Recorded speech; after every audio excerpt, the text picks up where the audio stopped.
মাটির নিচের গ্যাসের পাইপলাইন ফেটে আতঙ্ক। দমকল কর্মীদের চেষ্টায় তা বন্ধ করা হয়। ঘটনাটি ঘটেছে শুক্রবার বিকেলে রাজধানীর পুরনো কেন্দ্রীয় কারাগার এলাকায়।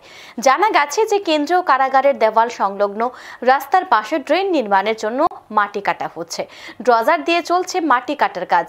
আচমকা ড্রজারের গ্যাসের পাইপ ফেটে গ্যাস বের হতে থাকে। তা দেখে ভিড় জমান স্থানীয় লোকজন। খবর পেয়ে ঘটনাস্থলে আসেন দমকলের ইঞ্জিন ও পুলিশ। দেখে নেব বিস্তারিত।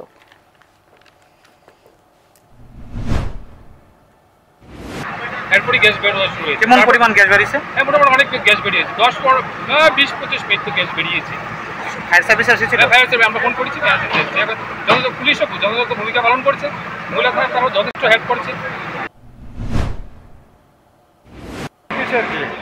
কিভাবে কাজ করতে আসছে? হ্যাঁ, এসে কাজ করতে আসছে। কি কাজ এটা স্যার? তো তোরা ড্রেন করবো না? হ্যাঁ, ড্রেন করতে আসবে। আচ্ছা, কোন জায়গাটা? তো বনমালীপুর ধরে এটা কি পুরানো জায়গা? পুরানো জায়গা।